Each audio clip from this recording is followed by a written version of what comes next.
Assalamualaikum warahmatullahi wabarakatuh. Saya Lydia Rosalina Pujianti, perwakilan dari kelompok 1 yang beranggotakan saya sendiri, Kiki Ivanka, Nia, Fitri, Mila, Indri, dan Amelia. Kami merupakan mahasiswa Universitas Buana Perjuangan yang mengambil jurusan akuntansi. Kami di sini membuat video PowerPoint tentang kerangka konseptual akuntansi pemerintahan guna memenuhi tugas mata kuliah akuntansi pemerintahan. Langsung saja kita mulai presentasinya.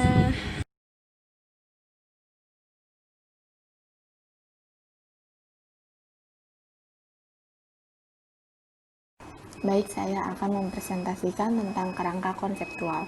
Kerangka konseptual adalah konsep dasar penyusunan dan pengembangan standar akuntansi pemerintahan atau yang biasa disebut SAP dan merupakan acuan bagi Komite Standar Akuntansi Pemerintahan, penyusunan laporan keuangan, pemeriksaan, dan penggunaan laporan keuangan dalam mencari pemecahan atas sesuatu masalah yang belum diatur dalam pernyataan standar akuntansi pemerintahan. Kerangka konseptual berfungsi sebagai acuan dalam hal terdapat masalah akuntansi belum dinyatakan dalam standar akuntansi pemerintahan.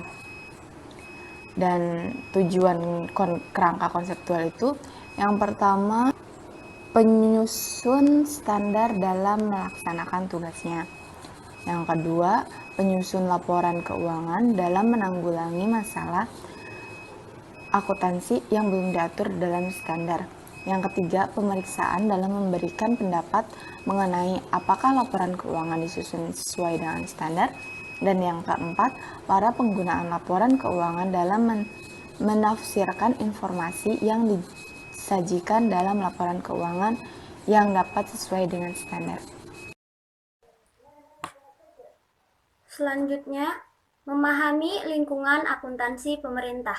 Lingkungan operasional organisasi pemerintah berpengaruh terhadap karakteristik tujuan akuntansi dan pelaporan keuangannya. Ciri utama struktur pemerintahan dan pelayanan yang diberikan. Yang pertama, bentuk umum pemerintahan dan pemisahan kekuasaan. Yang kedua, sistem pemerintahan otonomi dan transfer pendapatan antar pemerintah. Yang ketiga, pengaruh proses politik. Yang keempat, hubungan antara pembayaran pajak dengan pelayanan pemerintah. Selanjutnya ada ciri keuangan pemerintah yang penting bagi pengendalian. Yang pertama, anggaran sebagai pernyataan kebijakan publik, target fiskal, dan sebagai alat pengendalian. Yang kedua, investasi dalam aset yang tidak langsung menghasilkan pendapatan. Yang ketiga, kemungkinan penggunaan akuntansi dana untuk tujuan pengendalian. Yang keempat, penyusutan nilai aset sebagai sumber daya ekonomi karena digunakan dalam kegiatan operasional pemerintah. Selanjutnya ada pengguna dan kebutuhan informasi. Yang pertama untuk masyarakat, yang kedua wakil rakyat, lembaga pengawas, dan lembaga pemeriksa. Yang ketiga ada pihak yang memberi atau berperan dalam proses donasi, investasi, dan pinjaman. Yang keempat ada pemerintah. Kemudian, ada entitas akuntansi dan pelaporannya. Entitas akuntansi adalah unit pada pemerintahan yang mengelola anggaran, kekayaan, dan kewajiban yang menyelenggarakan akuntansi dan menyajikan laporan keuangan atas dasar akuntansi yang diselenggarakannya. Entitas pelaporan merupakan unit pemerintahan yang terdiri atas satu atau lebih entitas akuntansi yang menurut ketentuan peraturan perundang-undangan wajib menyajikan laporan pertanggungjawaban berupa laporan keuangan yang bertujuan umum.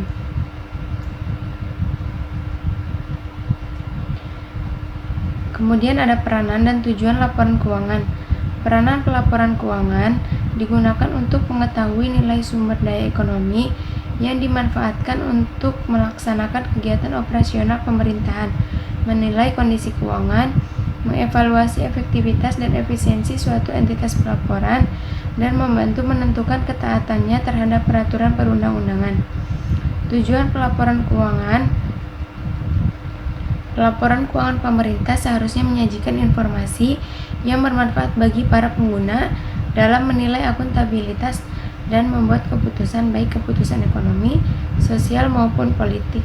Baik, saya akan menjelaskan tentang komponen laporan keuangan.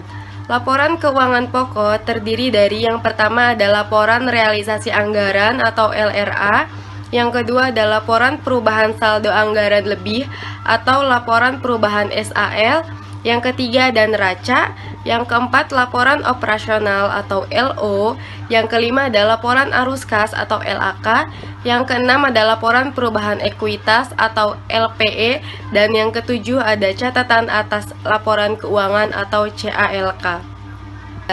Tiga hal yang menimbulkan kendala dalam informasi akuntansi dan laporan keuangan pemerintahan yaitu yang pertama ada materialitas, yang kedua ada pertimbangan biaya dan manfaat, dan yang ketiga ada keseimbangan antar karakteristik kualitatif.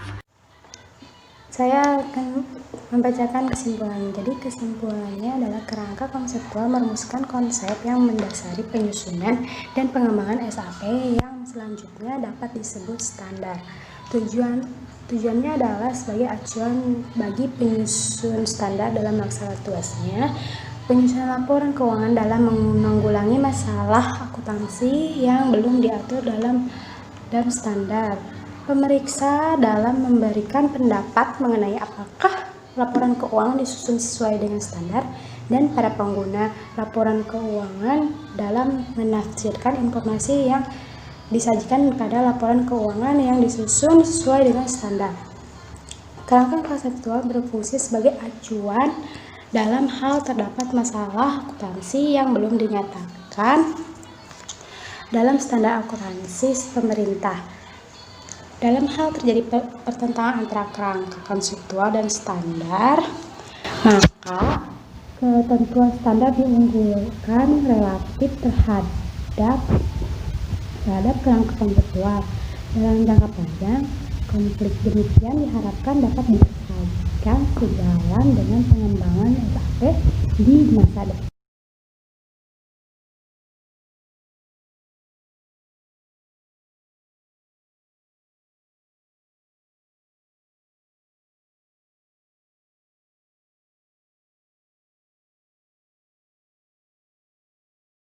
Sekian presentasi dari kami. Terima kasih untuk Bapak dosen pengampu mata kuliah akuntansi pemerintahan, yaitu Bapak Hendy Nur Ardiansa SHMAK.